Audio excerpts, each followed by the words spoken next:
Are the textbooks in yet? My name is Keith Carlson, and I'm an Associate Professor of History at the University of Saskatchewan. My primary research focus is on West Coast Aboriginal history. I also do some work with the Métis of Northwest Saskatchewan and with Filipino peasants in Asia. Way back in 1992 or 93, I was working for the Stalo Tribal Council out in British Columbia, and they asked me to look into this question. They had a record that showed that the boy had been lynched. Well, the Louis Sam topic it's a dramatic story. It sounds like a Hollywood movie. You know, this young Native boy is in jail by Canadian authorities. An American lynch mob comes across the border, busts him out, lynches him on a tree, goes back. Canadians then launch an investigation. They find out who did it, but they can't report it, and the American government resists this, and the Canadian government decides to bury it, and the Aboriginal people have their rights sort of just marginalized, right? So it has all the drama of a great Hollywood sort of movie, and it's all a true story.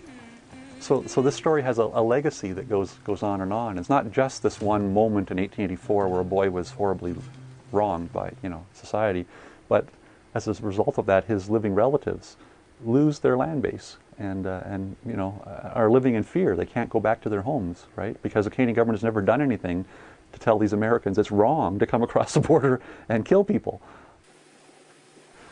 I mean, right now, if you're doing First Nations topics in Canada, the University of Saskatchewan is really the place to be. It's not only a good place, it's an excellent place in terms of First Nations scholarship and what's going on. I think there's a couple different reasons. One is the rhetoric we always hear. Well, there's a big Aboriginal population in the province of Saskatchewan, and it's growing as a proportion of the population, and therefore this university has to be sensitive to that. That's a fundamentally accurate description. I think there's more than that. I think what we have here in this province are First Nations communities that are well organized and Métis communities that are well organized who have come to this institution and to the government and said, we have questions, we have concerns. We do not want to be studied, but we would like to work in partnership with sociologists and education people and historians and others to work on problems that we see confronting our communities and the larger Native newcomer relationship in Canada. And this university has been receptive to that. I've had a number of people ask me, like, are you Aboriginal? And I'm not.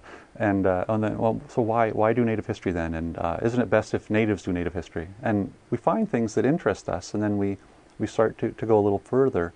And then, of course, the university is strongly encouraging people to take the research into the classrooms, make it relevant to students, make it meaningful to students. It's not just a matter of passing the test, but it's a matter of showing how what we do is important. It's curiosity-driven research that we do.